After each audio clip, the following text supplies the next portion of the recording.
So prophecy as it stands is being fulfilled live in your eyes and in my eyes. The messages of prophetic interpretation, the messages of the Bible that our grandparents, our great-grandparents, our forefathers, the pioneers preached, the pioneers taught, that are all of us have heard, is being literally fulfilled daily in your eyes and in my eyes. Unless you're living under a rock, unless you have your eyes, or your head in the sand, the prophetic interpretations of the Word of God, the soon return of Jesus Christ, the eminent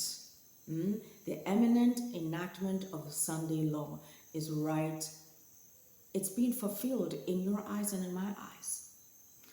And for those of us that have been kind of, mocked or maligned or ridiculed for daring to believe or even daring to utter that a Sunday law, a national enactment of restricting the conscience of your mind and my mind, of restricting us from participating in buying and selling and living.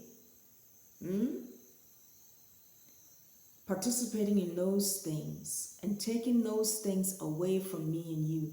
Those of us, the pioneers that have stood on the rooftops and shouted, those of us that have proclaimed and continue to talk about this message, that liberty will be taken from the people of God in the United States of America, that have mocked and laughed and ridiculed to the extent of calling those of us that dare speak about it, to the extent of calling us having the deranged Sunday law syndrome. I hope those people have their eyes open. I hope those people have their heads out of the sand. I hope those people are not living under a rock, because the prophecies are being fulfilled. And it will not shock me from where we're going, the way things are happening so fast and so rapidly. It will not shock me if this year you and I see the Sunday law. It will not shock me. It's happening live in front of the world. There's no denying that the Word of God will be fulfilled as He has been stated. The Word of God is true. No denying whatsoever. And to those of us that at this critical hour find ourselves outside the court,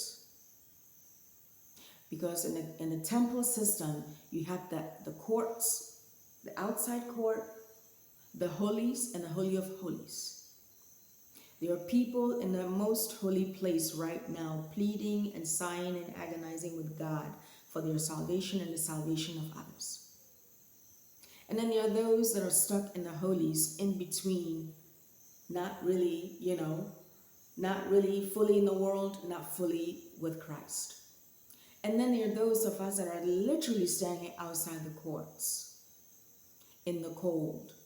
And outside of the holies and outside of the most holy is death. You and I cannot stand outside the court of the sanctuary. We need to be inside the court. And so if you find yourself outside the courts, now is the time to go before the Lord, because there's never been a case that He has lost. There's never been a soul that has pled with Him for salvation and for life that He cannot touch or save. And there are those of us that the enemy is insistent on completely destroying and eradicating. But Jesus Christ said to His apostles, and He says it to you and me today,